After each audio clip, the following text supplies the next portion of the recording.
Well, good afternoon, everybody, and welcome to a very warm Almaty in Kazakhstan for the first ever World Cup winter competition here in the former capital of Kazakhstan. And Almaty, which handed over or lost the responsibility as the capital of the country back in 1997 to Astana, where it's a heck of a lot colder today than it is here in Almaty. Altitude in this city, which lost out in the Olympic bid to host 2022 to Beijing, between 700 and 900 meters the altitude, and happily a few more spectators here for today's competitions. I say competitions because the Women's World Cup competed earlier on, and I'll bring you news of that a little later. But we are just about 9 minutes away from the start of the men's competition. Well, this is a situation that Petr Prejc looks as if he's going to take full advantage of. He was excellent in the qualification phase yesterday, although, of course, he is one of the pre-qualified top 10. But he set a new hill record of 141 meters in the qualification phase yesterday. And I can tell you that he's actually outdone that this morning. The wind conditions have been really favorable, front wind, but there is a tendency as we get into the late afternoon, early evening here, for the wind to actually change and become something of a tailwind. But nonetheless, the training round, I can tell you, really good conditions, very stable, and plenty of efforts over the calculation line of 125 meters. Well, here's a little bit of statistical nonsense, but it's all about the total distances that have been jumped. And Petr Prejc, sorry they're so quickly on the screen because you can't really read those, so I wouldn't really worry about it too much. I'll try to tell you, when you take together the total distances jumped this season, Petr Prejc has 17.61 kilometers, 340 meters ahead of Kangnes, but that's one of those odd statistics.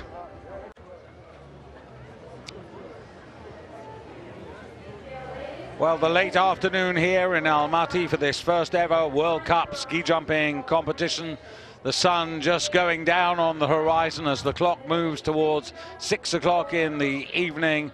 And I can tell you that we've had an excellent trial round with plenty of athletes over the calculation line of 120 meters. The hill size here is 140. And you might have noticed yesterday, if you were with us for the qualification phase, Petr Prejc, 141 meters, a new hill record, and he's extended it today by another 4 meters. So we're just getting ready, about 4 minutes to go, and the wind conditions during the trial phase have been really good.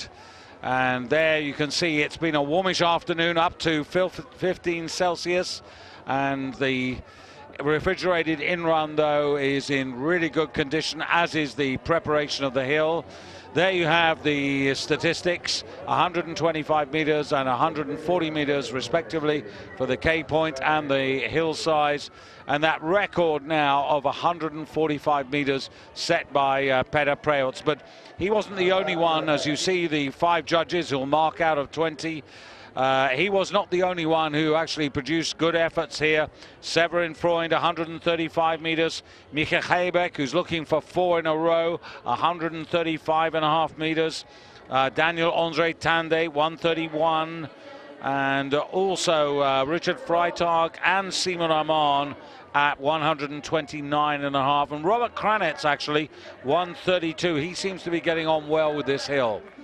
Now there is the situation in the World Cup, and Petr Prejc with a lead of 559 points over Severin Freund and Michael Heibeck. And at the moment there are 800 points, including today's competition, available. And so that means that Prejc and Freund and Heibeck and Gangnes of Norway, they are all mathematically still alive in the competition. But the absent Johan Andre Forfang, he, with a deficit of 808 points, is now out of contention, at least for first place.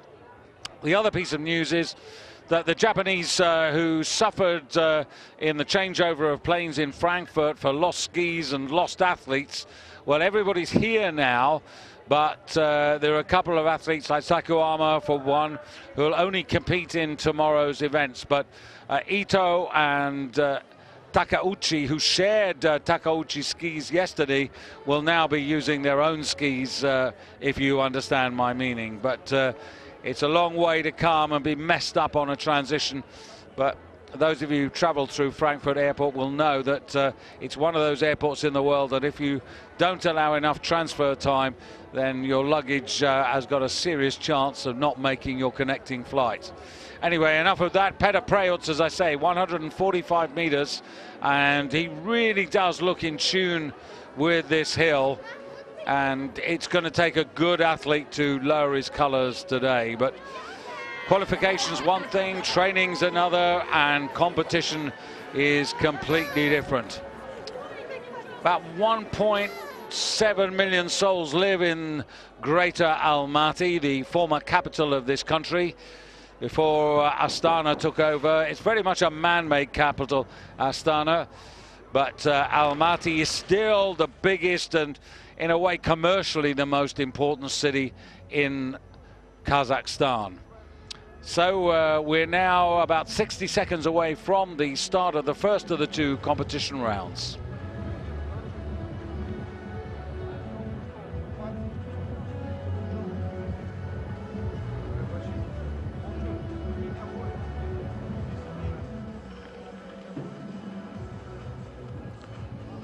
So 50 competitors from 12 nations ready to start from gate number 11 in this, the first ever Winter World Cup here in Almaty. The Nordic combiners have competed in World Cup here, but we've been here only for the Summer Grand Prix and the Continental Cup. And it's a Kazakh boy, and this is Konstantin Sokolenko. Pretty well the shortest athlete in stature in the competition to get us underway, and sadly way short of the calculation line at 125 meters. So 105 for this Kazakh athlete who represented his country in Falun last year at the World Championships. And just to reiterate, calculation line 125, hill size 140, new hill record. Peter Preutz in trial round today, 145 meters, up from 141 yesterday. So America's Will Rhodes, never been in the top 30 in any World Cup competition, only 20, so very much at the beginning of his elite career.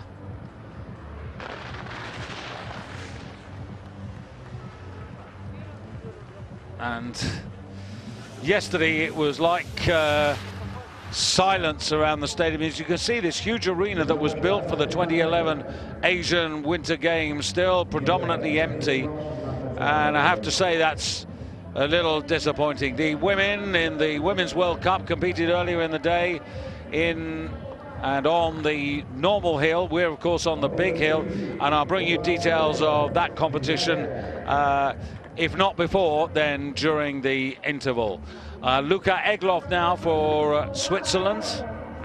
Egloff, another 20-year-old, probably behind Simon Aman in terms of achieving distance, the most successful at the moment.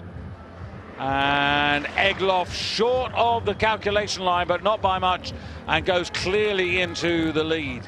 121.5 meters. So 3.5 short of the calculation line, and style not too bad. Egloff very much in his early educational period as a member of the top Swiss group. Switzerland will have a new head coach next year, like Poland. and indeed probably like Finland as well. Now Jan Ziobro for Poland. By the way, Maciej Kot, the man who won the qualification yesterday for Poland, that was an encouraging boost.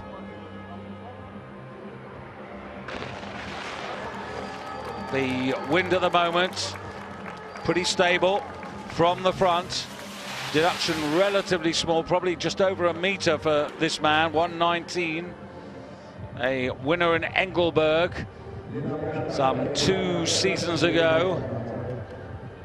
And third with the Polish team, you might remember, in Falun last year, and fourth with the Polish team in the Sochi Olympics. So 98 points, not that 100-point threshold of respectability, not yet.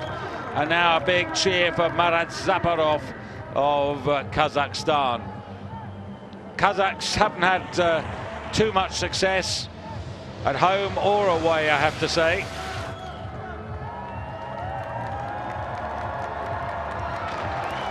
But that's not too bad. I have to say, gets over 120 meters. Oh, he doesn't. I thought he did. 119, but it's still not bad for Marat Zaparov.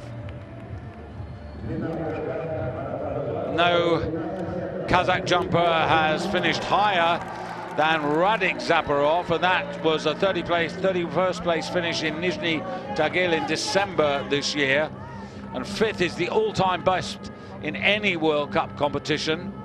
But that was way back in 1992 by Dionys Vodnev, who coaches the Kazakh team, and that was in Örnsköldsvik in Sweden. So next man to go, Kilian Payer for Switzerland. 50 to start, 30 to qualify for the final round. On present form, this man is an outsider. And Kilian Payer on the downward slope at the moment. 9th in the Junior Worlds last year.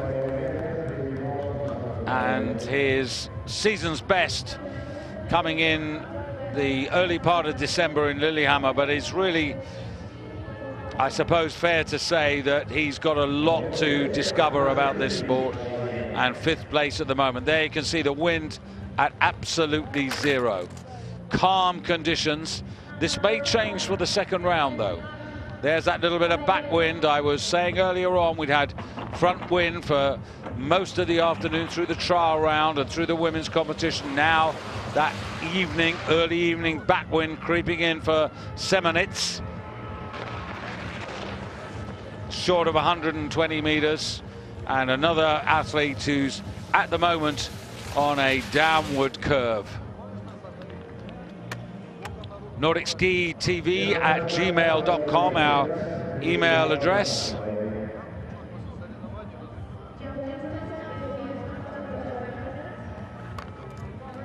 Well, good afternoon or good evening, Frank. The hill was actually built for the Asian Winter Games in 2011. I'm not actually sure of the actual construction dates, but this arena was designed for that. So I think the hills were up and running at least the season before. Jakub Wolny for Poland, another 20-year-old junior world champion 2 seasons ago.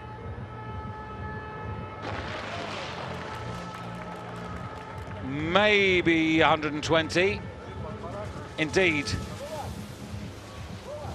Wolny, who picked up some points in Zakopane, home hill.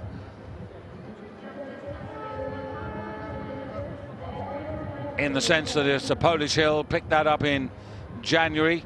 By the way, no Kamil Stock here, or indeed Klemens Moranka or Stefan Hula. All 3 of those men absent, along with Johan Andre Forfang of Norway. Those would be the main absentees to the journey out to Kazakhstan. Strengthening backwind now for Ondras Pograjc, Slovenia. That's a gain around about 120 meters. Ondras in the top 30 in Trondheim his season's best result, but Luka Egloff continuing to lead for Switzerland from Jakob Volny now in second place. Only those two with 100 points or more. And fourth place for the Slovenian, who loses, as you see, about a metre of distance through that favourable, or helpful, I should say, front wind. Now Kenshiro Ito. Ito with just a hint or two of better things in the last couple of weeks. Seems to be finding his shape. In-run speed around 91, 92 kilometers per hour. Aggressive. And that's into the sort of 122 zone. Not as far, but 120 and a half. Just looking at this with a little backwind support and reasonable style here, I would think this would put him in surely to the top three. Might push Marat Zaporov down, who's currently in third place. Oh, in fact, into the lead.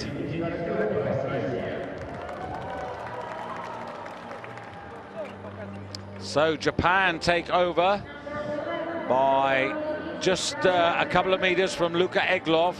Likewise to Volny in third place. And next man up here, this is Denis Kornilov for Russia.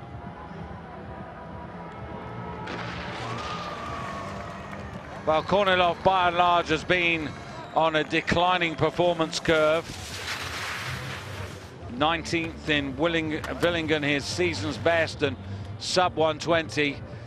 And although the Russians have included Matthias Zupan now for the, I think it's the second season in their coaching team, nothing seems to have moved on. And really overall disappointing performance. But we might get something more exciting from the next man, who's also representing Russia. And this is Yevgeny Klimov, the junior world bronze medalist of 3 years ago. Stronger backwind kicking in now, as you can see. It's not brutal. And there's still a little bit of front wind over the knoll. Front sort of cross headwind.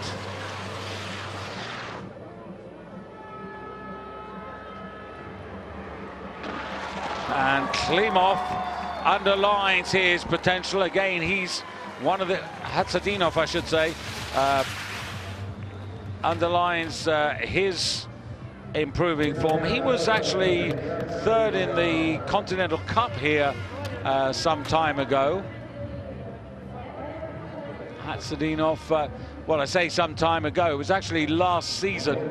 Stefan Kraft has got a really good record here. He's won twice in Continental Cup, twice in Summer Grand Prix.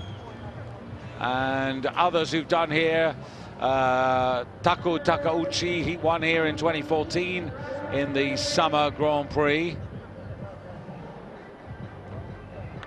Also Heibeck and as well as Kraft have good memories of this. Now Klimov for Russia. So Ito, Hatsadinov, Luka Egloff. And the kids are getting exciting, and maybe that's something that's really good. 123, the same distance as Hatsadinov. Star-wise, though, he's going to be losing there for that non-telemark landing. Gets a little bit of backwind compensation, about half a meter's worth. There it is, and he goes into the lead. So Russia, Japan, Russia at the moment. The 1, 2, 3, and Yaka Khvala now.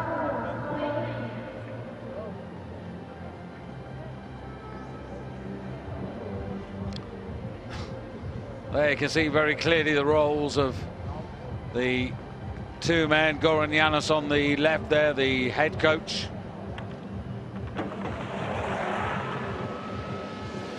No Doman Preots, of course, because he's been away in Romania for the Junior Worlds.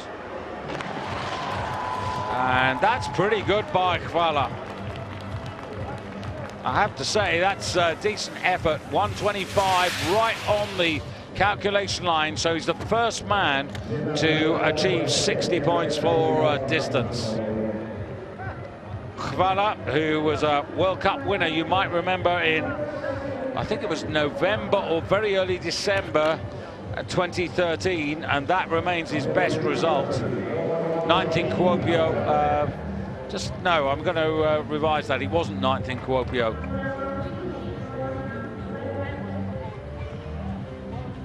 Ronan Lamy-Chapuis now. 3 times in the top 20 so far this season. That's Marcus Eisenbichler, who will be next to go. Ronan Lamy-Chapuis 119.5. That might get him into the second round. Difficult to tell. Jaka Chvala leading at the moment with 125 meters, and he's got a 3.5 meter advantage over Yevgeny Klimov. He's 4.5 ahead of Kenshiro Ito of Japan, 4.5 ahead of Hatsuninov of Russia, and the Frenchman who's just gone into 5th place, almost 6 meters off. Now, Eisenbichler for me on an improving curve of form, 128.5 meters in the qualification yesterday.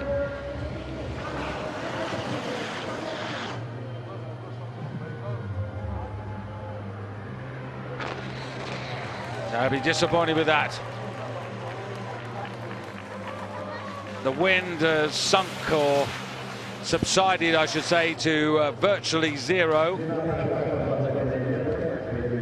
Eisenbichler, 128.5 meters in the trial round and into the bonus points, but not this time. So Slovenia lead, Russia second, Japan third, but not yet anywhere near halfway. And the next man to come is 20-year-old Austrian Philipp Aschenwald. Season's best in Kuopio earlier in the week of 13th place. Now this could be interesting. He didn't take his trial round. He didn't have to, wasn't obliged to. Nothing sinister as far as we know.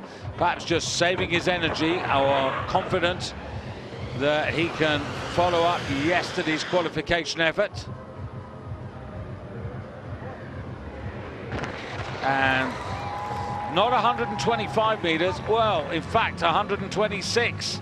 So Aschenwald's judgment of his own shape and form, confidence good, and a little bit of backwind support, and timing really effective, and bringing the speed over the knoll, and he's going to take the lead surely ahead of Chvala. Yes, indeed, 115.4, and he goes 1.9 points ahead, which is just over a meter. So Austria now with the advantage, and Gregor Deschwanden, 25 today, birthday, so it would be great if he could show some form, but I'm afraid that's been the story since, well, mid-December. The lights went on at Nizhny Tagil. He got a personal best of 7th, but as soon as they went on, as quickly were they off again, and he hasn't recaptured his form. In fact, he slid down the rankings from 22nd to 39th. Aschenwald leading, and Tom Hilder, who's had 3 top 20 finishes to come. A 3-time World Cup winner, Tom Hilder, out on the bar. Gate 11, no change there. Well, Tom Hilder on the steps, in fact.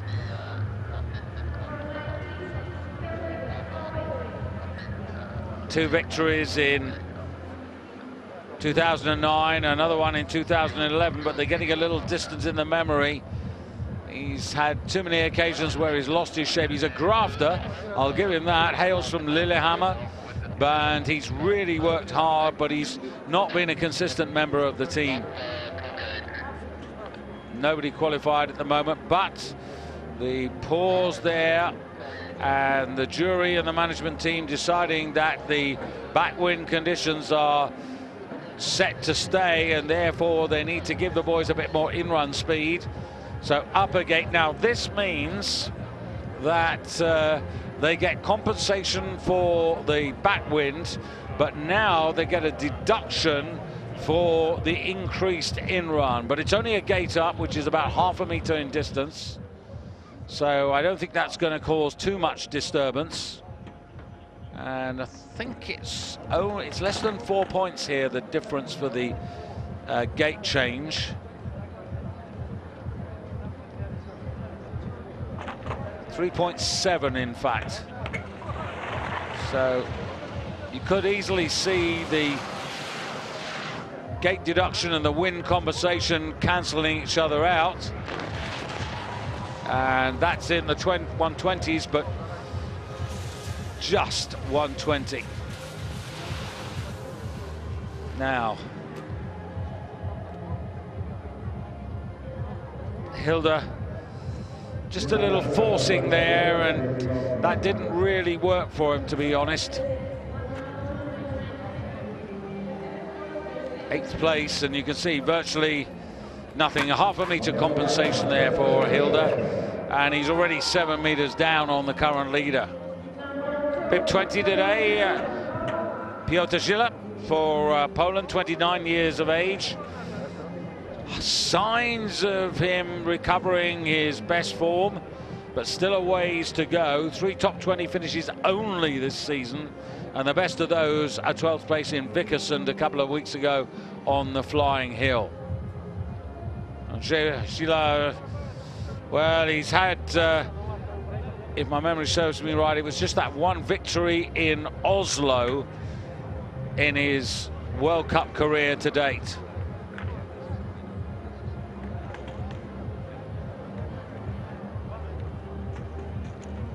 Indeed, 2013.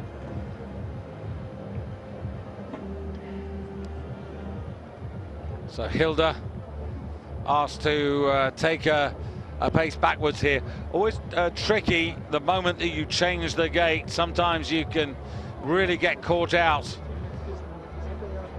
with the changing wind.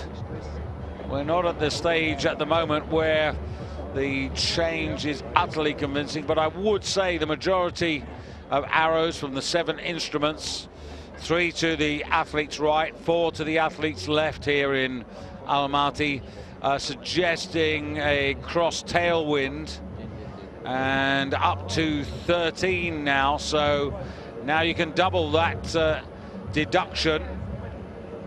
They're just getting a little worried here that the guys need more in-run in which to make a necessary speed. Hilda was 92.6 kilometers to get to 120 meters. So we could see 1 or 2 getting to 93. Settles in, gets that head down, needs to be as aerodynamic as possible.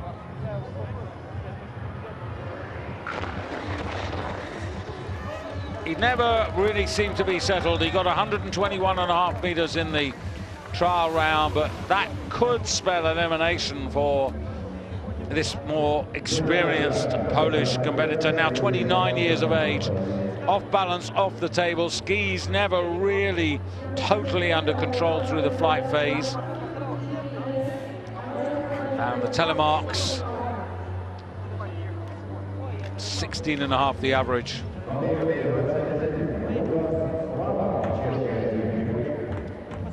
So another pretty experienced guy. This is Lucas Flava. Like Gila, 3 top 20 finishes only this season. These are the men in the starting order who've struggled the most.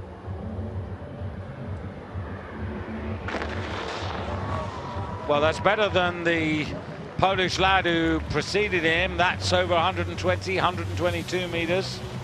So just having a look at this now, a little bit of backwind compensation The problem here is that the backwind compensation is not going to wipe out the gate deduction. He's still going to have probably over 5 points. He's going to lose close to 3 meters. Yep, 5.5, and that doesn't help him at all. Slava 7.5 to 8 meters down on Aschenwald of Austria, who continues to lead now. Jan Matura, he's thrown in 1 or 2 good efforts. The problem is, in recent times, he's not managed to put 2 in a row. And again, over 120. But not particularly elegant, and that's going to be reflected in his style marks. And Jan Matura, now 36 years of age, and his 2 victories in Sapporo back in 2012 also becoming a little distant in the memory. But let's put it into context. The vast majority of athletes in this sport dream of winning a World Cup, and the vast majority of them never achieve that. So he will always have that achievement in his personal roll of honor. And Jan Matura is a good contributor to the Czech team. Now another 20-year-old, Andrzej Stakala for Poland.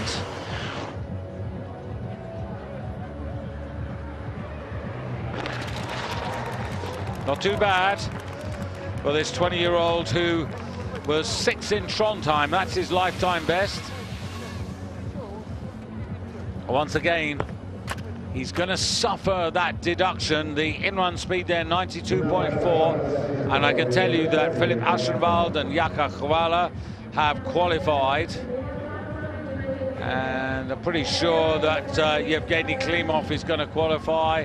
And Stakala must wait and see. Yevgeny Klimov for Russia. First Russian through to the second round. And now the winner of yesterday's qualification, Maciej Kot. Yesterday, 131 meters from gate number 15.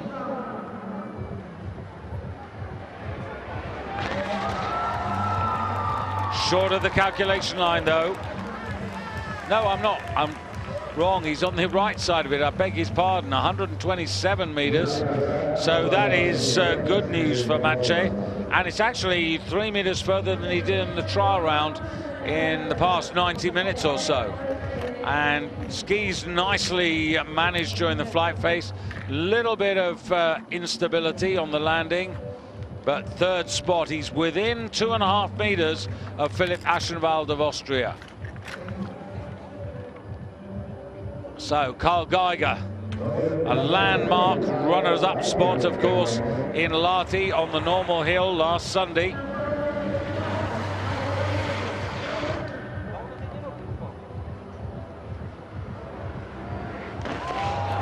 And Karl Geiger, very good indeed. This is a very cosmopolitan town, so I'm thinking that those German fans could have come out of the German community in Kazakhstan. They've got quite a big diplomatic presence here. 129 meters to take the lead, despite that deduction. And that's a wind and a gate deduction taken together. So Karl Geiger in the lead, but because of that, he's only 1.3 points or 70 centimeters ahead of Aschenwald. Germany lead now, Vincent Descombe-Savoie.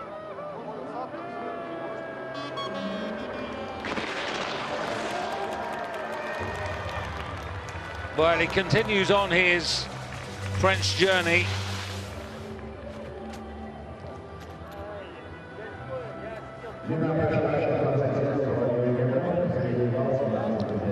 Three top 20s this year for the 32-year-old Frenchman who lives not far from Chamonix.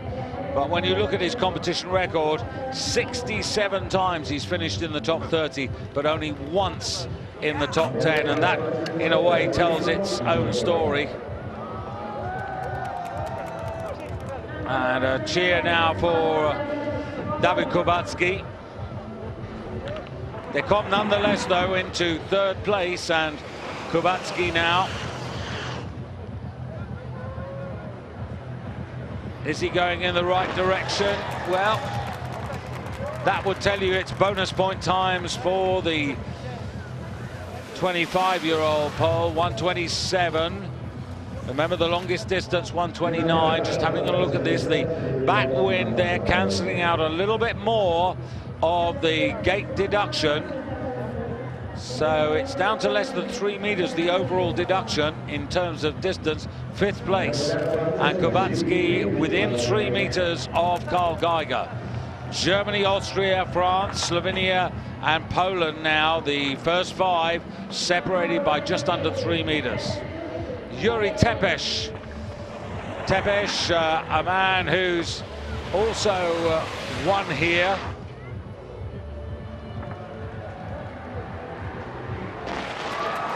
And that is really good. Now, when I say one, of course, what I have to highlight is the fact that Yuri won the Summer Grand Prix here in 2012. It was one of 2 competitions. Takeuchi won the other one, but 130.5, well executed. Probably, I would suggest, the best star marks coming his way. And the backwind a little stronger, so the deduction overall smaller, and he's now over 2 meters, but only just over 2 meters ahead of Karl Geiger. Aschenwald down to 3rd place. So Slovenia and now Austria trying to regain the advantage now with 26-year-old Poppinger. And overall, when I look at his performance curve, I sort of have to take the view, unfortunately, that he's in decline rather than incline.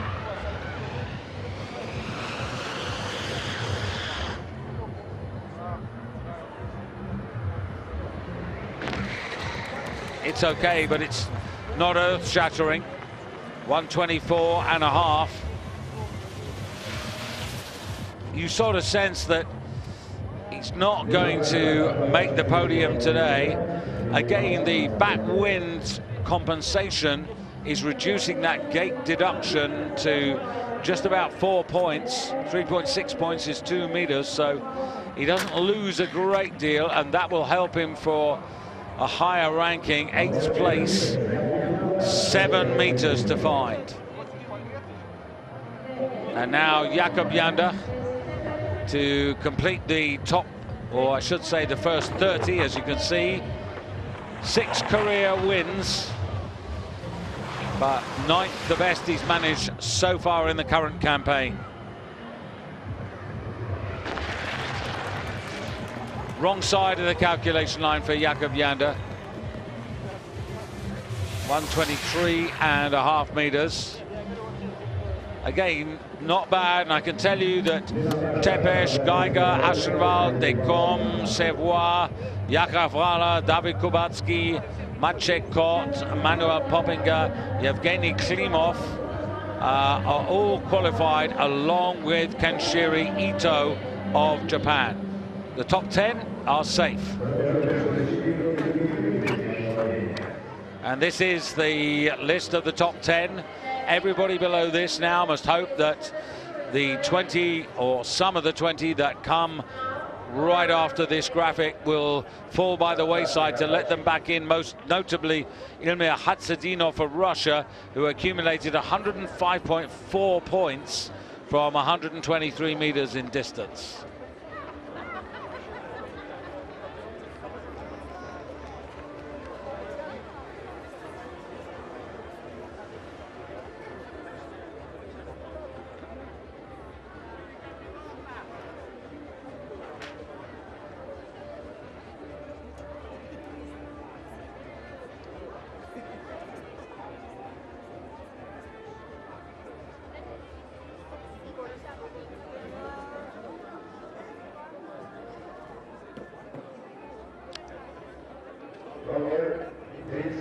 Laura from Nottingham, you don't remember it being as warm as this for any winter competition.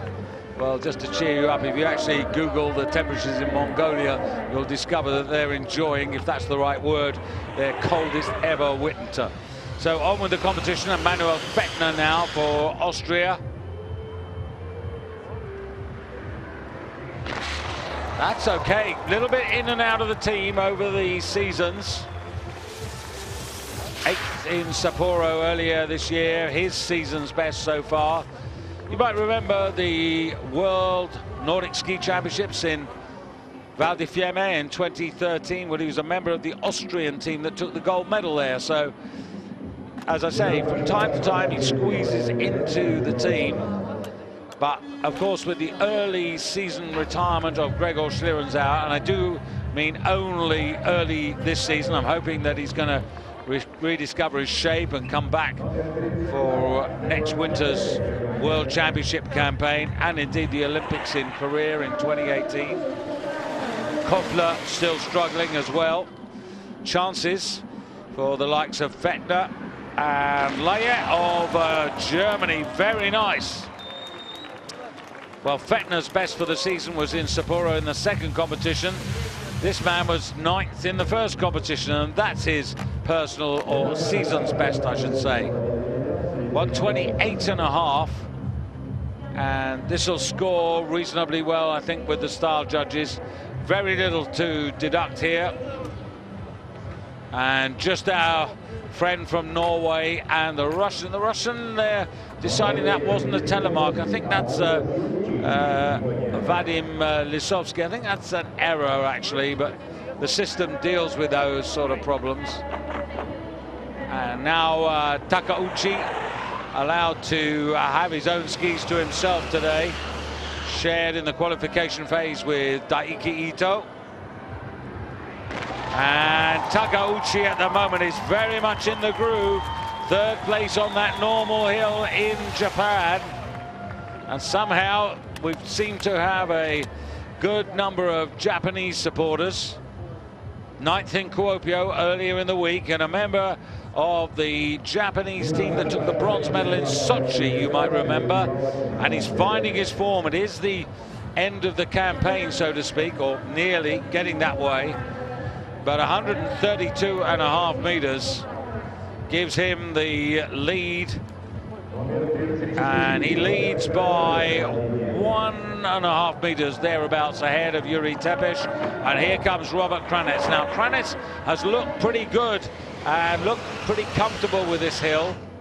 Over 130 meters yesterday and today in the trial, and he's gone for it again. He's got that trajectory nailed here. This is not necessarily one of the easiest hills in these conditions, but there are a lot of athletes who are performing well. And 129.5 meters, just looking at the deductions here and compensation, this will be competitive. This will be in the first 5. Top 3, 2 Slovenians in there in 2nd, 3rd. Yuri Tepes 2nd, Robert Kranitz 3rd, and Andreas Vank now for Germany. 6th in Lahti on that normal hill, when he had last Sunday a real chance of going for the podium.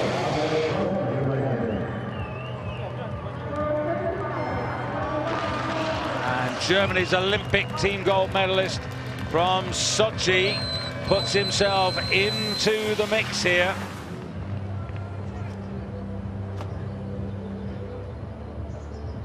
Now he's going to have a bit of catching up to do. I should think he's probably going to be in the top 10. Just outside it. So 11th place represents a deficit of just under 7 meters for him. And, well, look at this. He wins the qualification yesterday, and Maciej Kot is disqualified for an illegal suit. I don't know which part of the suit, but oh dear, oh dear, oh dear. This has been the season of suit disqualification, no doubt about that. Joachim Høyer for Norway. Now, the last 2 competitions have been disappointing. 36th in Lahti last Sunday and only 21st in Kuopio. Slipped down to 17th place in the World Cup rankings. but he's got a reasonable platform from which to attack in the second round at this moment. But remember, the top 10 still to come, and we're edging ever closer.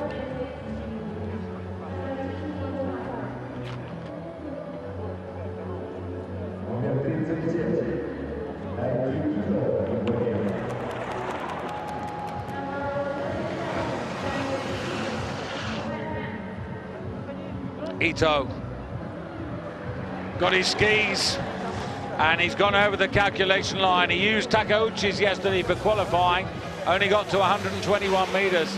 This is better, and the Japanese actually seem to be tuning into this hill. Takeuchi in the lead with 132.5, and this is amongst the top half dozen distances. 8th place, 5 meters to find on his teammate. Top 15 now, and Andy Wellinger for Germany. 5th in Villingen, his top result of the current campaign. 6 top 10 finishes overall. And like Andreas Vank, a member of the gold medal Olympic winning team from Sochi. Wasn't even, well, he was still in his teens then. 128, and the same as Ito. Style, I would think, just a whisker better. Backwind compensation a little greater. Now, Ito's in 8th. I would expect him to be a little bit higher than this. Wellinger, who, at the age of 20, having taken over that famous purple helmet from Martin Schmidt, goes into 6th place, and he's just under 4 meters off the pace. Next up, Seaman Oman. Interesting to see what he can do out here.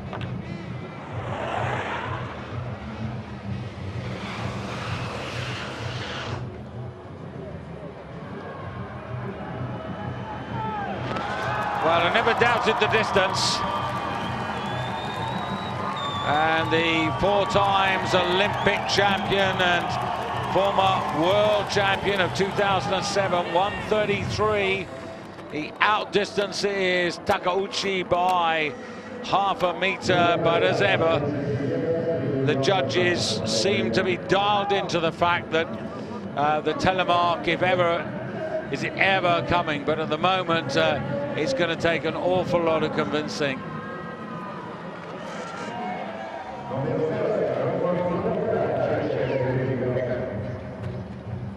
Takeuchi, by the way, who leads.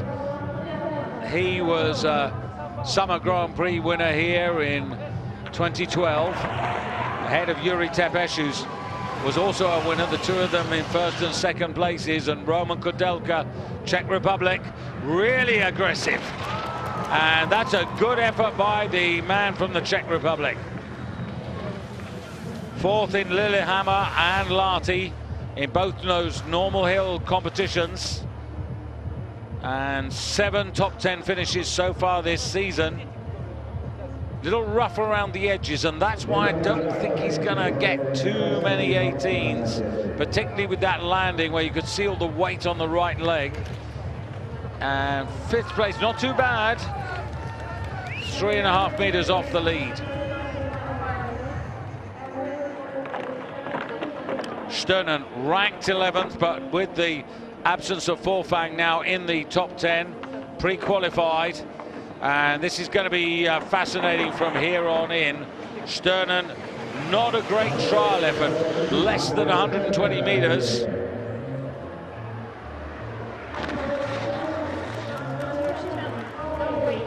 Well, the nod of the head sort of seems to indicate a level of satisfaction on 127. And Sturnen, 2 third places amongst his 6 top 10 finishes for the current campaign. Preutz overall 559 points ahead of Freund, 680 ahead of Heibeck, 686 ahead of Gagnes, and only those 4 now could win the Wiesmann World Cup of ski jumping. I'm only talking about first place because there are 800 points, including today's competition, still available. Alexander Stokkel now. Anders Fanamel for Norway. Now, is this where Norway starts to get interested in this competition? Fanamel gets the distance. That was not bad. I would think that was probably going to get 18s. 130. Not much backwind compensation. That's against him. He's going to lose 7 points. Now, this hurts him. This is like losing 4 of those 130 meters.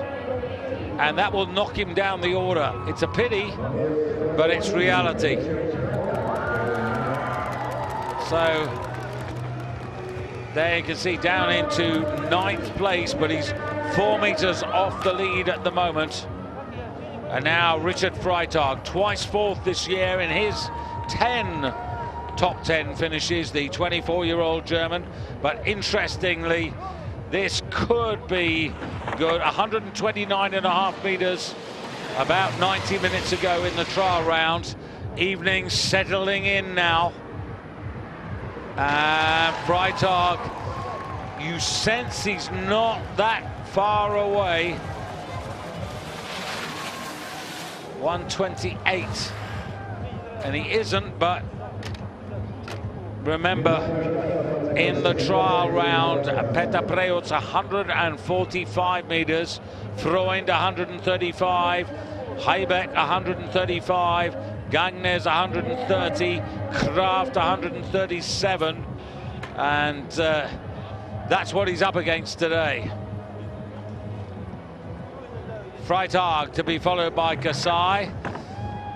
Didn't bother with the trial round, and Narciarskie getting a huge cheer from the fans, as he does whenever, wherever he goes. Now, first round effort flight. Can he make it count? It's not bad. We won't know how good or how bad till the end, but 132. At last, you sense he's in the competition. For the last couple of weeks, his first round efforts have been subpar, and he's had too much to do to go for the podium, even though he's counterpunched well in the second flight. But this time, that's better. Still stuck on that frustrating 17 career win history, and 3rd place at the moment for Kasai. Takauchi in the lead, Yuri Tepes 2nd, Kasai 3rd, and he's only 1.5 meters behind Takauchi. And now it's going to be Tande. Really seems to have stabilized that wobbly bit in the season. Oh, Tande smooth as silk. And that was really enjoyable. 136.5, and just when you were thinking that Kasai was looking competitive, Kraft, Gagnes, Heibeck, Freund and Preutz to come, and this is distance and style put together. The deduction is relevant but not relevant, if you see what I mean, because he's gone into the lead 129.8 points, and he's gone 3.5 meters clear of Takauchi. Norway with the advantage. Now Kraft, 137 in the trial round. Kraft, an excellent recovery into 3rd place in Kuopio.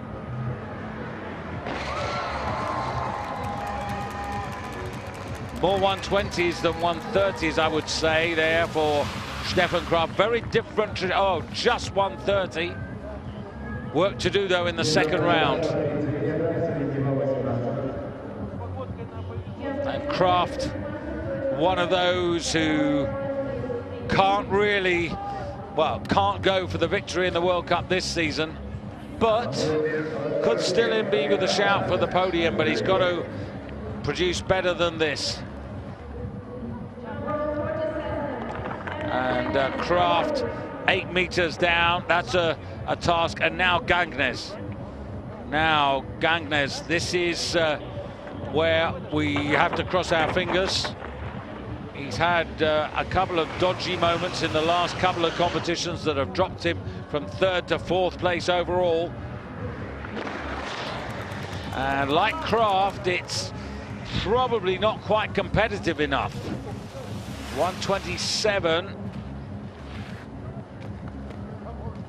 Gangnes, who's done pretty precious little wrong this season, but 18th in Kuopio, 22nd last Sunday in Lahti, and along with 2 hiccups in Sapporo, those his 4th lowest performances, and 23rd, and that's 21 points off the lead, and that's all of 12 meters.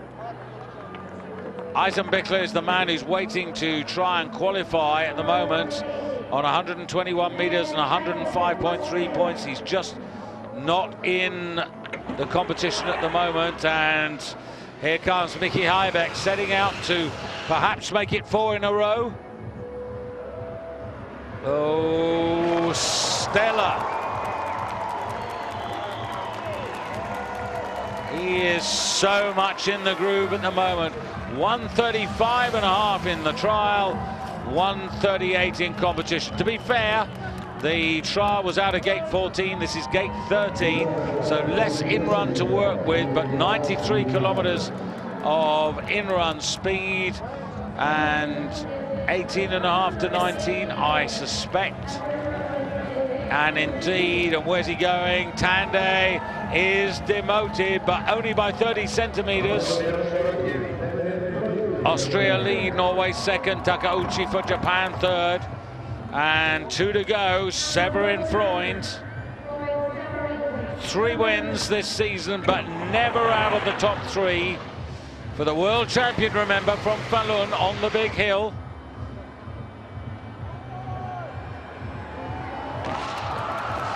Solid, and he's in there as well. That wobble on the landing, it's become a little too commonplace, and it does knock him back half a point from each of the judges. But 135, 3rd longest distance.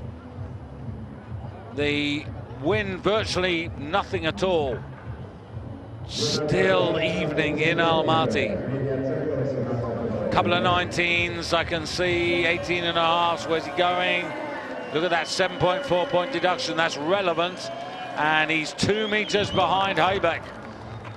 And about a meter behind Tande in 2nd place. And now, well, what are we going to expect here? Gate number 13. And from gate number 13 in the trial round, a new hill record earlier this afternoon. 145 meters for Peter Preutz. Is he heading there again? He is. He is so tuned into this hill. 141, the same as he did in the quali yesterday, but 5 marks of 19 have come his way. And Peter Preutz looking for his 12th win of the season. Remember, Schlierenzau's 13 is the all-time record. He's never been out of the top 3 like Severin Freund. This man who won the 4 hills, won the ski flying worlds. The Olympics beckon really, and so do the Nordic Ski World Championships. Remember, in Sochi, he was the bronze medalist on the big hill, the silver medalist on the normal hill. In the World Championships in Val di Fiemme in 2013, he was the silver medalist on the big hill and the bronze medalist on the normal hill. And he just missed out on the medals last year in Falun. But he leads now by 5 meters. That's his cushion of advantage over Michael Heibeck. And then Tande in 3rd place ahead of Severin Freund. The gap between the first 5, Takauchi to Preutz, is actually almost 9 meters. And when I go down to the top 20, the differential between Preutz and Vincent de Conservois, believe it or not, 14 meters. And if I go down further to the top 30, they're separated. Hatzadinov, the last to qualify, in effectively 19 meters. And the unlucky man, Markus Eisenbichler of Germany, who misses qualification by 0.1 of a point. But that's the name of the game, and there you can see the men who are no more within this first of two competitions, the first of two Winter World Cups here ever in Almaty. And this World Cup competition, the 56th World Cup competition in World Cup history, since the very first one in Italy in 1979, when a certain Tony Inau was the first ever winner. So Petr Preutz does not let himself or his fans down. It's another really significant performance. And if he wins this one, he edges closer. He's still not going to be mathematically safe, but he edges closer. But it's really important that the likes of Freund and Heibeck and Gagnes stay close. And Gagnes is the man at the moment, looks in the worst of the positions. But Heibeck, can he make up those 5 missing meters on Petr Preutz in the final competition round when those best 30 go in reverse order? And here, Petr Preutz, you can see how quickly he closes the transition over the knoll, and he comes through in windless conditions to surpass 140 meters and the hillside. Excellent.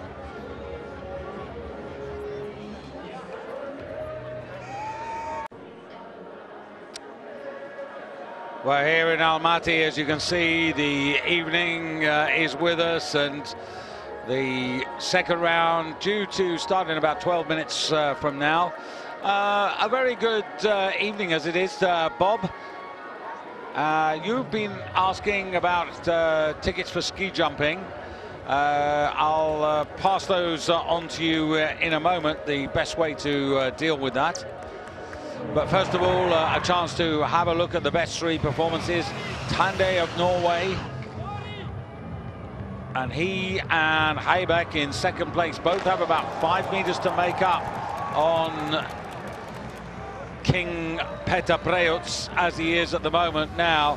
Nothing wrong with that. Tande, who, as I said in commentary, had a little sort of wobble in the season, Tande, but has moved up to 7th place. But round about Garmisch-Partenkirchen, Tande, he only got a point there, and then he didn't get any points in Innsbruck, and also was pretty modest in Bischofshofen. But he's come out of that patch, and he's done really well since then.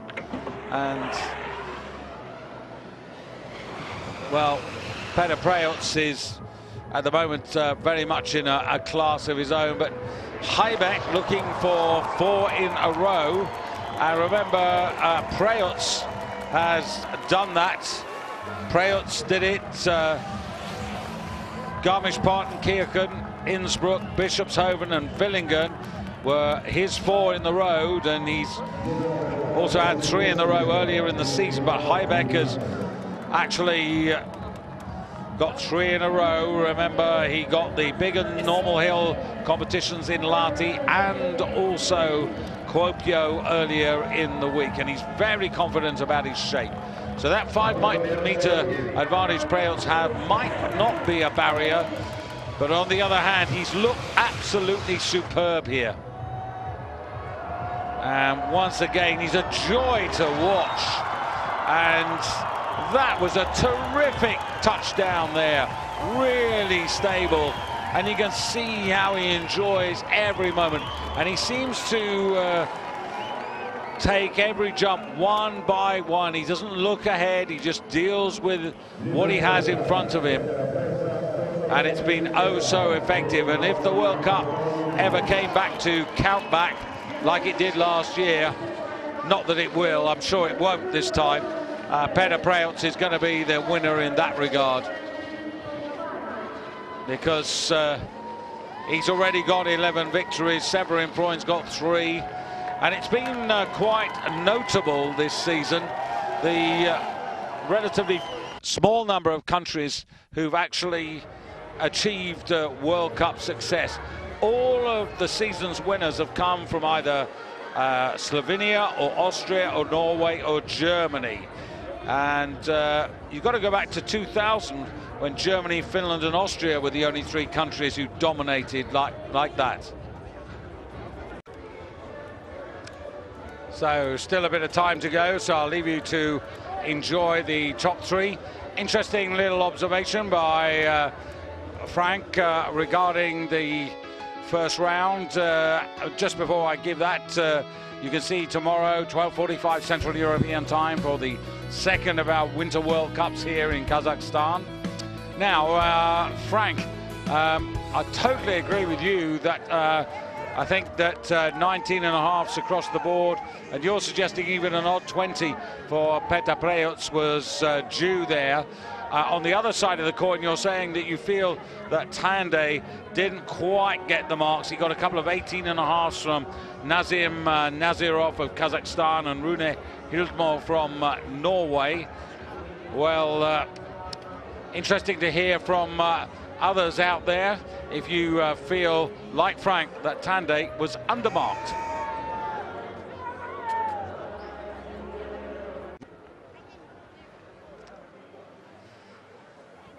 Coming up to 7:10 in Almaty, and this is the order in which the 30 who have survived the cut will go in the reverse order from their first round points, with of course Slovenia's Petr Preuc going for his 12th win of the season and potentially with the competition at his mercy. I'm David Goldstrom, together with Eurosport's Nordic team. Great to have your company. Competition at the same time tomorrow, but this is the first ever Winter World Cup. Hello to Dave in Suffolk. I gather you've got a mate of yours, Kurt Christensen, who's competing in the Veterans World Championship competition in Trondheim. And on your behalf, good luck to Kurt for his competition tomorrow. Now, I also wanted to get back to Bob's question about tickets to events. Well, there's a very simple way, actually. This is the email address, www.fiski, F-I-S-S-K-I, fiski.com. Now, if you go on there and you look for the calendar, you go to the calendar and you'll see the events. Click on the events and you'll find the organizer. And then you'll have the organizer's email address. And from that email address, you can obviously send the organizer an email asking about the availability of tickets, the price of tickets, the position of the position that you want in the arena. And they generally will help you. I'll always be available, hopefully, to give you a helping hand if you run into trouble. But as a general rule, that's not a bad way to get started, whether it's Villingen or Oslo or even the Four Hills. But if you want to go to the Four Hills next year, then book early to avoid disappointment, as they say. So getting ready for this second round on what has been a warm afternoon. And Dr. John down in Brighton, glad you're enjoying. I think it was a very good first round. And here we go with the second round from gate number 13. So, Ilmir Hatsadinov, some 18 meters off the lead at the halfway stage to a good Kazakh roar. The Russian in the now night sky and over 120 meters. And that's 2 efforts, very similar, in fact the same.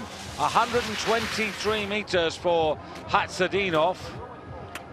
So not that bad. Now his season's best was 21st in Klingenthal.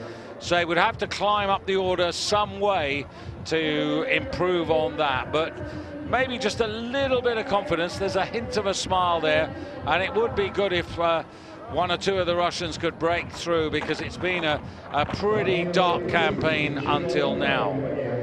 So next up, Kenshiro Ito, Disappointed to see Kenshiri this far back, but at least he's made the cut.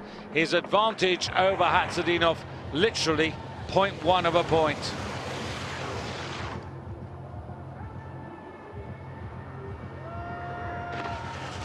And Kenshiro going for the calculation line here, looked a lot more confident, and 121.5, but distance will be actually his undoing. But the other thing that's come into his favor is the backwind compensation. He's got 5 more points than Hatzadinov, and that will close the two of them up, and he's in the lead. I thought that might happen, and that's that backwind compensation coming in and pushing Ito into the lead, maintaining his position ahead of Hatzadinov, and now Yevgeny Klimov. Now Klimov chasing Ito, the difference 1.3 points, so just call it half a meter, and Klimov is capable of getting to the calculation line.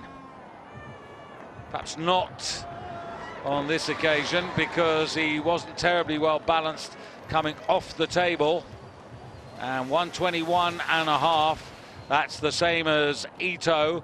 More back window, 8 points of backwind, so that's over 4 meters. So the 121 suddenly becomes 125, but the style marks poor landing. Can't expect better than 16s, and that's why he's third as much as anything. Manuel Poppinger next up for Austria continues to, I have to say, disappoint. He's capable, but he hasn't been grasping his opportunities here. And his advantage over Ito, a meter. Heinz Kutin would love to see a good performance. He was half a meter shy of the calculation line first time around. And that's better, and that will just about keep him in the lead, I would say. The wind at the moment, it's a straight tailwind in all sectors, not particularly strong, less than 1.5 meters per second in all sectors. So precision in transition is really important, and having that little bit of aggression, but 227 takes him into the lead.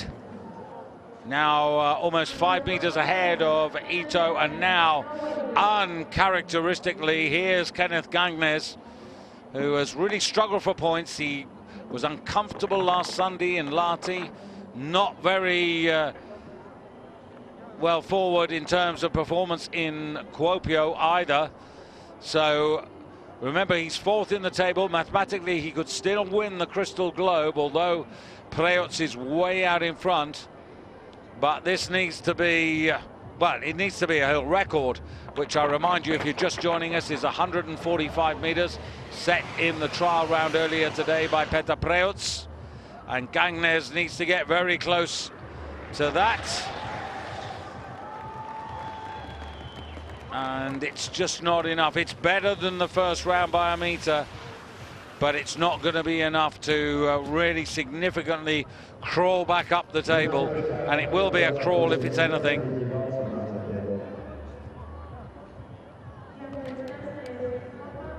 So Gangnes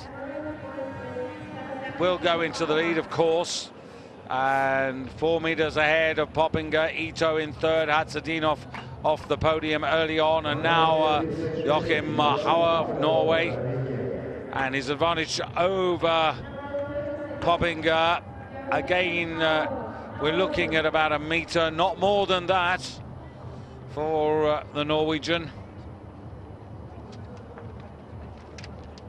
Both Gangnes and Hoyer have really not produced the goods today, and this man 17th in the World Cup rankings, 36th in Lahti last Sunday, as I mentioned in the first round commentary, and 21st in Kuopio. So this is a challenge now with that stronger backwind, and the compensation is fine, but you've actually got to deliver the goods in terms of the distance.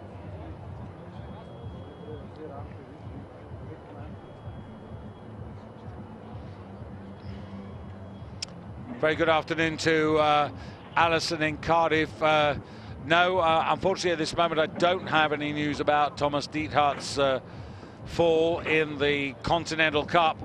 That's something not being able to get hold of, so if we do get any news, of course, I'll bring that to you, but the competition at the moment in Brotterode in Germany today.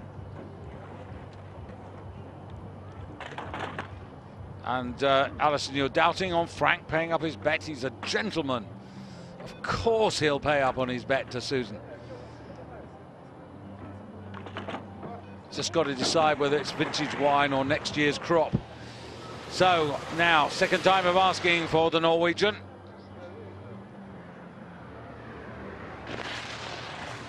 Not enough there, and remember Gangnes over 128 meters, so this is, I'm afraid, subsidence.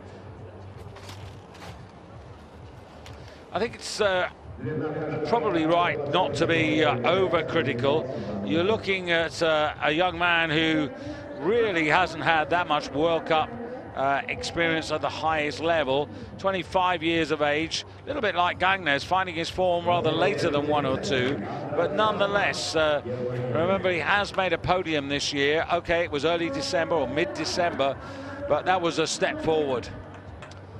Now, would you ever miss Andreas Vank in that suit? Vank chasing Gangnes. And that's another gain for Kenneth Gangnes, but as I said, it's a creep and crawl from 26th place. Vank started the second round in 24th spot. So Kubacki and Sternen and Chavala of Poland, Norway and Slovenia to come. So 124 meters, much stronger back wind, something like 11 meters, or sorry, 11 points deduction. That is really significant. You can see the wind and the gate there. 7.4 points taken off for the higher gate 15. And that deduction set against the back wind, so the damage is not quite so bad, which is why he's gone into third place. But Gangnes gaining a place, and now Kubacki. Kubacki versus the Norwegian leader, and getting on for 2 meters advantage for Kubacki. Needs to find another better result than 7th in Kuopio, but at least that was recent. At least it was going in the right direction. And remember, next stop, Friday the 4th of March, we're in Wiesla for the first of 2 competitions there on the big hill. Well, that is the hill in Wiesla, that hill that has that counter outrun similar to the Holmenkollen, similar to the Bergisel. And Gangnes can smile, but whatever happens, this is not going to be a disappointing season for Gangnes. Remember, a gold medal in the ski flying world championships with the team and a silver medal behind Peter Preutz, and a remarkable performance in terms of World Cup ranking to follow up his work in the Summer Grand Prix. So Kenneth Gangnes, I think he'd really like to discover his form, but now the uncertainty creeping into the jury here because of the wind and this strengthening back wind. This always makes it difficult to analyze a competition. By the way, Frank, little message from Susan: if the wine's coming in Villingen, which I'm sure it will, vintage, please. If you happen to know the year of the Rioja you like, Susan, we'll certainly pass that on. So Andreas Vank in third, Poppinger, Austria second, Kenneth Gangnes in first place, 128 meters, 234.7 points. So this has got to be well over the calculation line. Look at the stiffening backwind indicated by that little graphic there, and it's going to be well up in the compensation points here. And that's just about 120 meters there. 121, a little better. Now, he loses, believe it or not, 14.8 points because we've gone from gate 13 at the beginning of this round to gate 17. He has actually got 14.8 points of backwind compensation. That zeroes it out. Nothing, and he's in 8th place. And not much to smile about. So Sternen now for Norway. And Sternen's chance, again, conservatively going after his teammate. It would be getting on for 3 meters here. So Sternen needs to be up to the calculation line of 125 meters.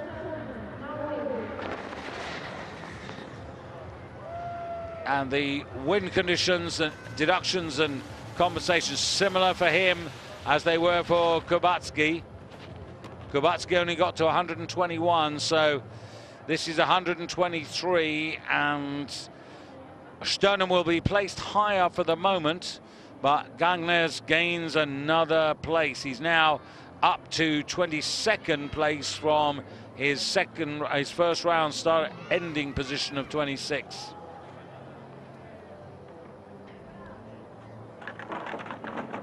Jaka Hvala for Slovenia.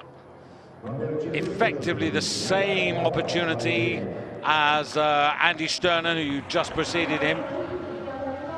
Wind strengthening all the time.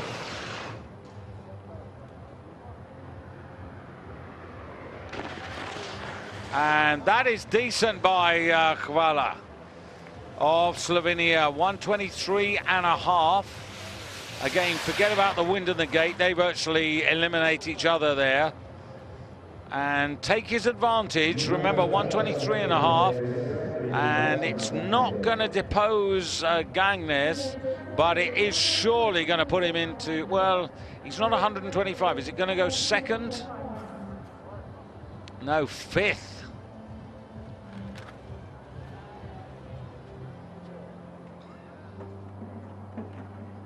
So 10 have gone, 20 to go in this decisive second round of the first ever Winter World Cup here in Almaty, and this is the state of play.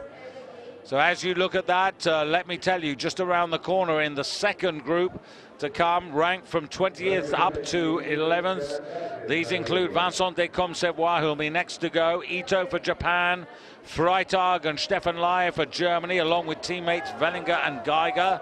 Austria, Stefan Kraft, Philipp Aschenwald and Manuel Fettner in this second group also. Vincent Descombe-Savoie, as you see, Gangnes, who started in 26th place, now can't be worse than 21st. But Vincent Descombe-Savoie, 14 meters down on the leader, Petr Preuc, at the halfway stage. And his advantage over Gangnes, well, let's say just about 2.5 to 3 meters. So the Frenchman, who's at the moment very much a journeyman, he's steady, but he's yet to break out of a series of what I call decent, respectable, but not earth-shattering results. 3 top 20s this season.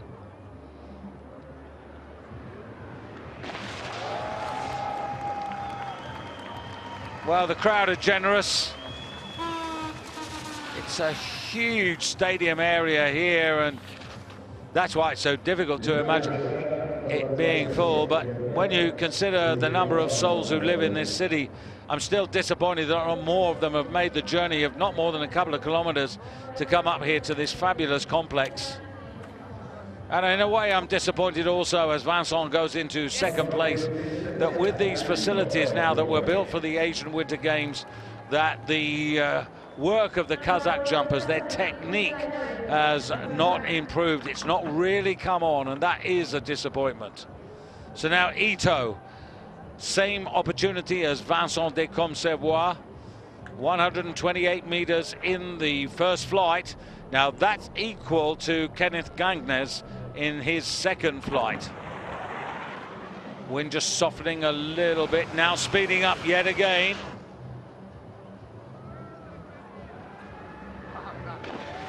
Vito, well, closer to 120 than anything. And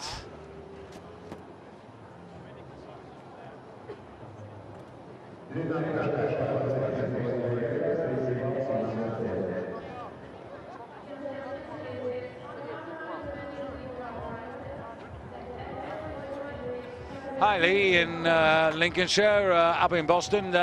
Very interesting thought. Well, I'm not sure whether this is what you had in your mind, but you'd like to see a sort of position with Noriaki Kasai on the top step, Simon Aman second, and Andy Kufler in third place. Yeah, well, it's not going to happen this season, but who knows, maybe next season. Andy is the one who's really struggling for form. So Germany up next now, Richard Freitag. His advantage over Gagnes now getting over 3 meters, the advantage for the young German, effectively the German number 2 in their squad. As you can see here, the coaches, they've got their jackets on, but they're light jackets. It's been, again, really warm. Yesterday up to 17 Celsius. Today, around 15 Celsius in the afternoon.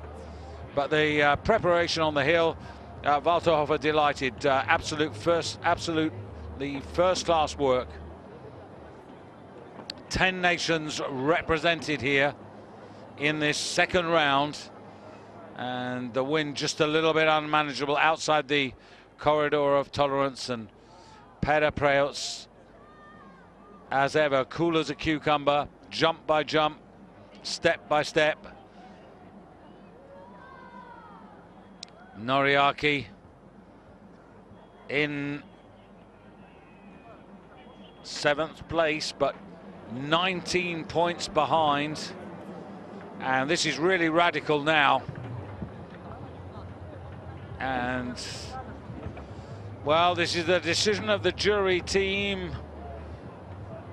Hubert Mathis from Switzerland, the technical delegate with Sergei Zianov of Kazakhstan and Nikolai Petrov from Canada.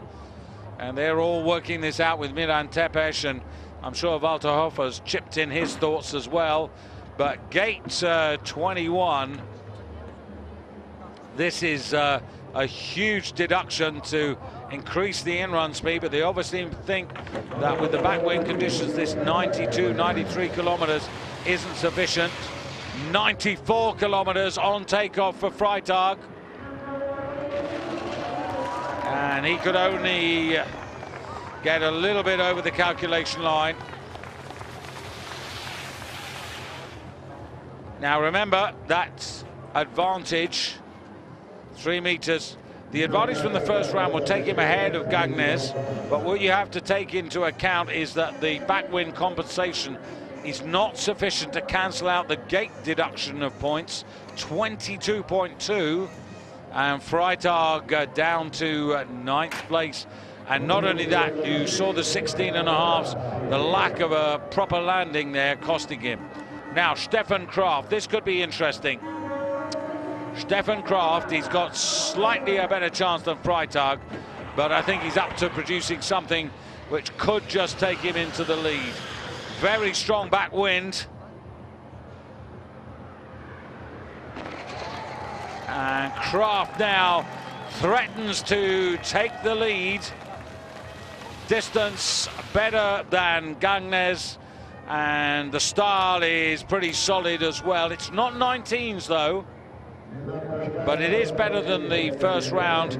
The gate deduction 22 points, the wind compensation 17, the net disadvantage 5.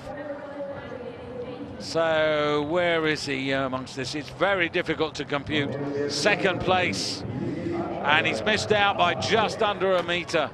So Gagnes, with this changing strength of backwind, has moved now from 26th up to 17th. So this is some sort of damage limitation, but he's still got a heck of a way to go. Now, the lesser of the Austrians in terms of experience, Philipp Aschenwald.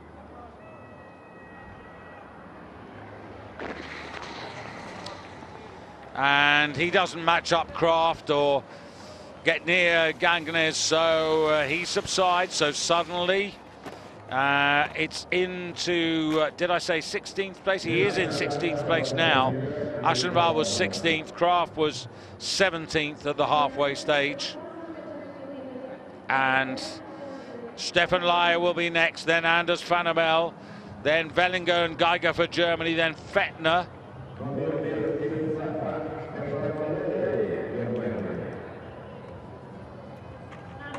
Well, there's no doubt that Gangnes' climb is weather fortuitous.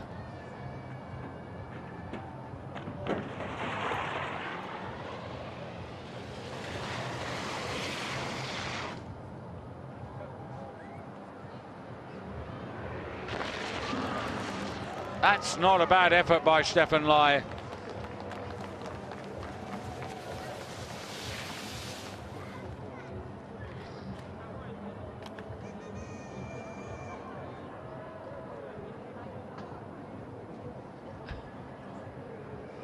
So here we go into the top 15 phase here, and 5th place for Stefan Laie.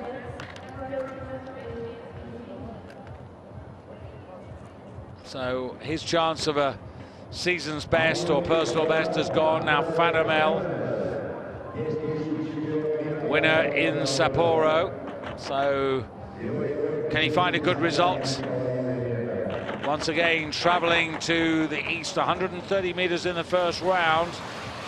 Norway versus Norway. Van der Mel, nope. Not enough by my book. Now, he does have an advantage, of course, over his teammate. Almost 7 points. But I'm going to keep it conservative, 3.5 metres.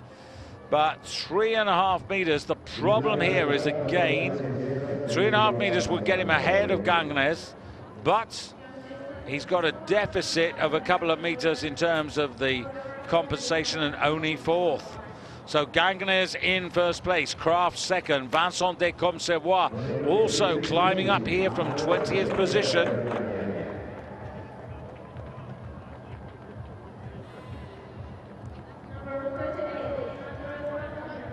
So now the turn of Andy Wellinger.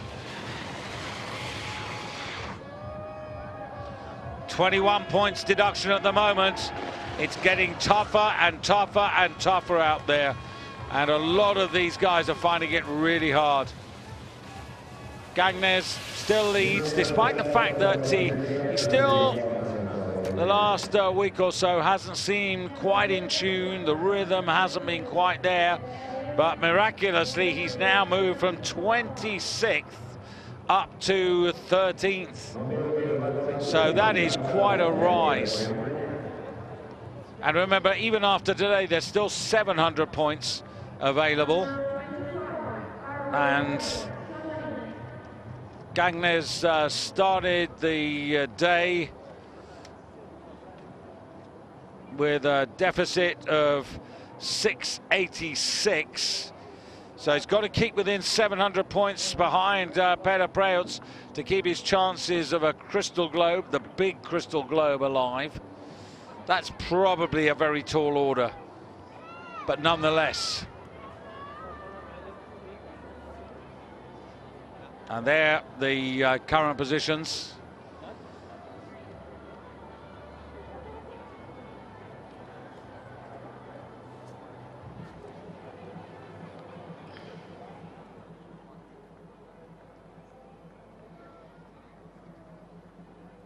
Hi Myra, hope you're well. I'm in Glasgow, and we saw some great pictures of the ski conditions up in Glencoe in Scotland today, and they looked absolutely superb. As far as your point there, you're a bit gobsmacked that we still have this issue of illegal suits. Well, it's really, Myra, because the FIS police and Sepp Gratzer and his team have really tightened it up. And oh dear, boy, oh boy, now gate number 20. So gate 19 for Vellinger, gate 20. So the gate deductions keep going higher, but this is the concern of the jury, and it makes it very difficult to judge this competition. It really does. But of course, we're getting closer to the top 10, and how disadvantaged could the top 10 be? And a little shake of the head of unhappiness there, perhaps from Werner Schuster, the head coach for Germany. So Karl Geiger, best day of his ski jumping life last Sunday on the normal hill in Lahti.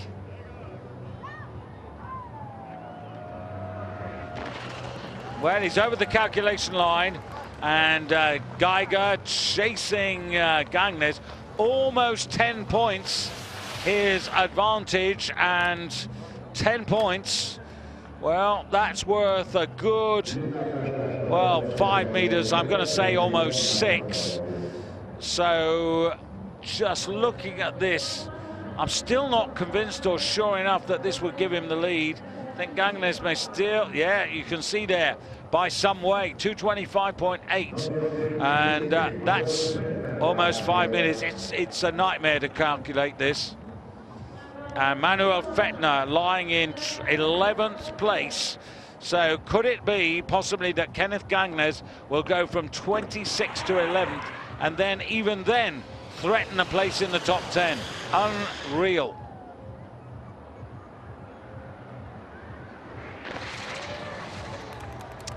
Well, on the basis of what we saw with Karl Geiger, the answer is that he's going 11th, because Fettner cannot overtake Kenneth Gangnes, and it's still Kraft in second place. It's still Vincent de Comsavois in third place for France.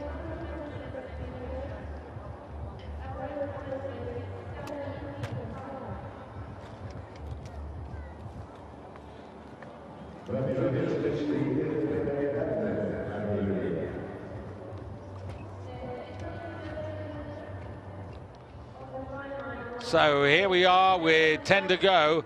Now the interesting thing is Vincent de Comsavois in third place there. His best result of the season was in Innsbruck in early January when he was 14th. He's now lying in third place with only 10 to go.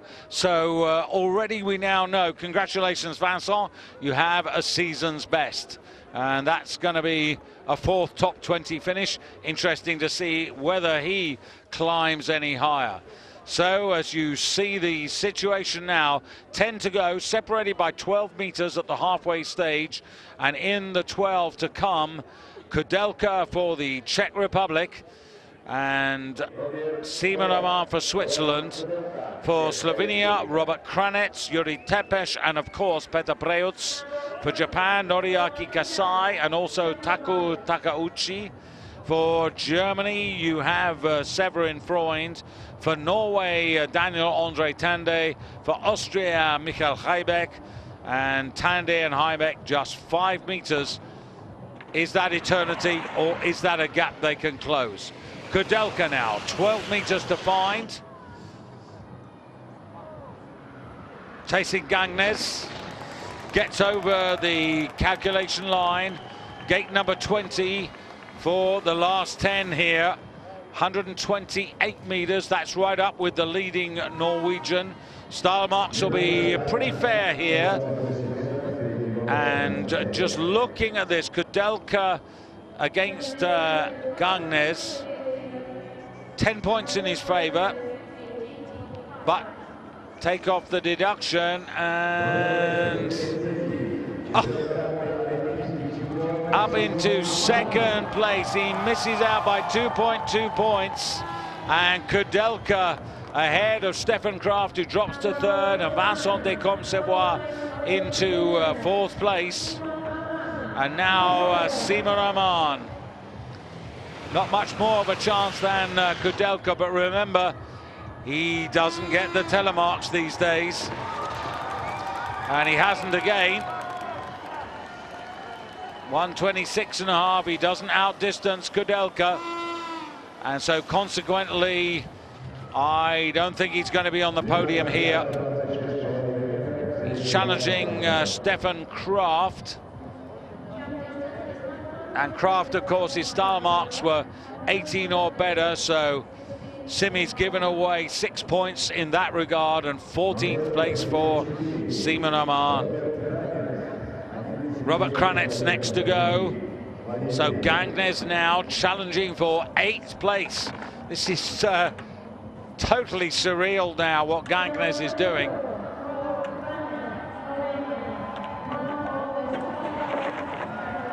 So Robert Kranetz.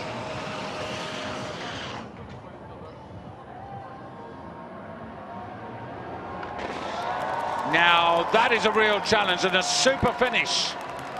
Well done to the Vickerson winner, because he's up there over 130 meters, 133. Really good style, and this time these pesky marks for wind compensation and gate deduction surely cannot deny Robert Kranetz of Slovenia.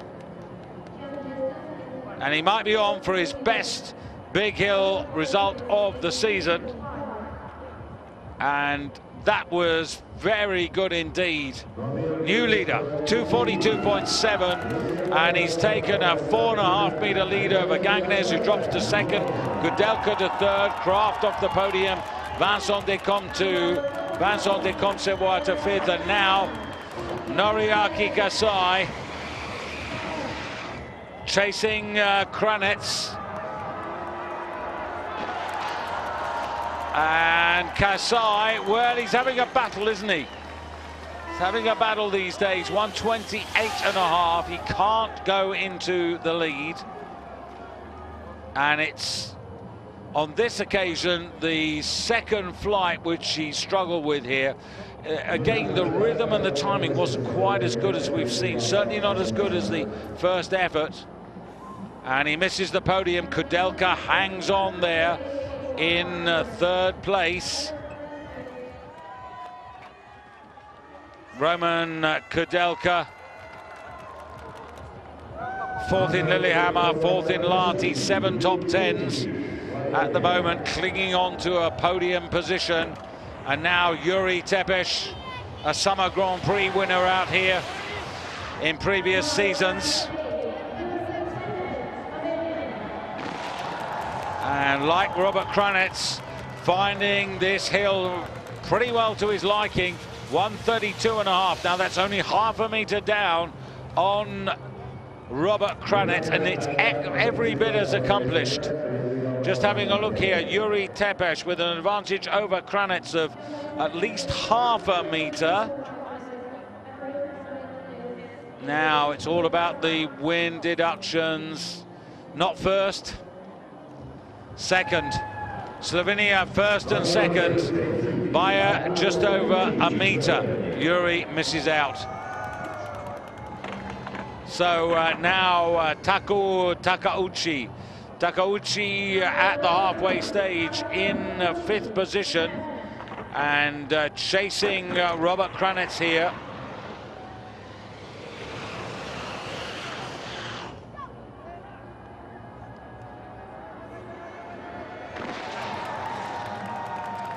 Well, it's in that 130 zone, but his advantage over the Slovenian not significant enough. 129.5 meters. The style is not as good. The differential in points is against him rather than for him. Kranetz, Tepes, Gangnes down to third place, and Takauchi going into third. Third in Lahti, his first podium last weekend for a couple of seasons. Frustrated. Gangnes, believe this or not, you know, there are only 4 more to go, and Gangnes cannot be worse than 8th, and that is from a starting position of 26th. Amazing. The gods have been on his side, that's for sure, and now Severin Freund. 13 points off behind Preutz at the beginning of the second round. Better landing. This will get better marks. Now, distance-wise, 135 eclipses Kranetz and Tepes. And I would say with his advantage, Freund over Kranitz.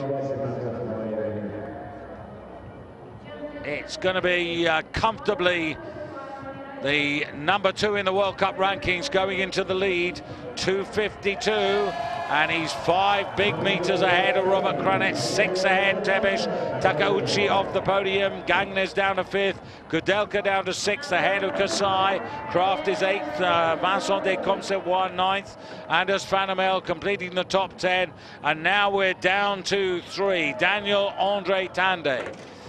So he's really going to have to get to something like 140 meters at least here. 5 meters down on Preutz at the halfway stage, and it's not to be. Sub 130, I think. Yeah, just 129 meters for Tande. And, well, it's disappointment. But remember, he had an advantage over Freund and certainly over Yuri, over Freund, but more so over Kranitz and Tepesh. So second place nonetheless with 2 to go. So he's not guaranteed a place, but Freund is. Freund, who's never been out of the top 3 right the way through the World Cup. Like Peter Preutz, but he just hasn't had as many successes or victories. And now Michael Heibeck, a double winner in Lahti, a winner in Kuopio. Can he, like Peter Preutz earlier in the season, make it 4 in a row? 5 meters the deficit. Really needs to throw the gauntlet down to Preutz to put him under pressure.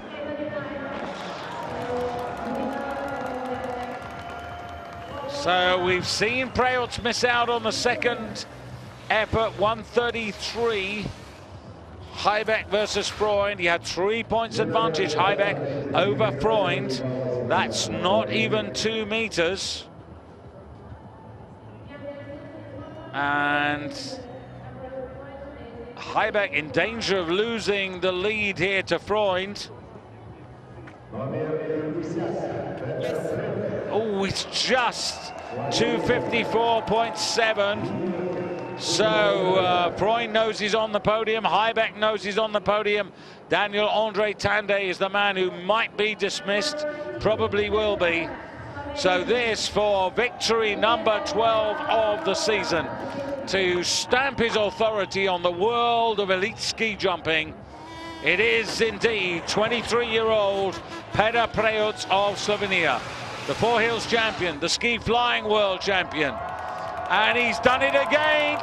He's done it again, Peter Preutz. It is victory number 12. 1 behind Schlierenzauers, and Goran Janus can sip the wine. 137.5, and there is a 20 this time. And it's come up here from Rune Hildalmer of Norway, the Norwegian judge. 19.5. Look at the timing. He's absolutely tuned into this hill. The rhythm, the timing, the transition is close so quickly. The landing, the first one for me was even better than that, I have to say. But he's finally got a 20 there, and deservedly so.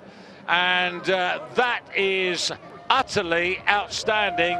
And he's beaten the opposition by 10 meters. He's doubled the advantage over Heibeck from the first round, and he wins by 10 meters. Severin Freund 11.5 meters back, Tande 15, almost 16. Kranitz in 5th place for Slovenia, Yuri Tepesh in 6th. 3 Slovenians in the top 10, but the boss continues to be Peter Preutz of Slovenia. 141 meters in the first round. But remember, earlier today, the hill record 145 as well. He's mastered everything here in Almaty. What a journey. And can he do it tomorrow? Who says that he won't do that? And now we need to think of those World Cup positions. And I can tell you, ooh, let me have a look at this. The maths is difficult to calculate here.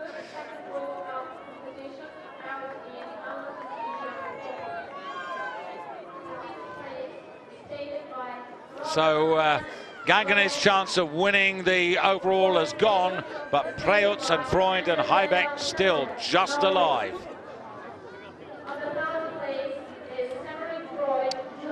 So Almaty tomorrow on Sunday, same time, and really this was a competition that until towards the end was really defined by the change of wind direction and indeed the strength of the back wind. But back wind, front wind, side wind, any sort of wind, and Peter Preutz so far has proved himself to be the master. He has this very extreme style and technique, and it really is living on the edge, not dissimilar to Andy Widhersel of many years ago, a former Four Hills champion for Austria. But at the end of the day, you cannot deny this man. He is, by a street, the world's best in this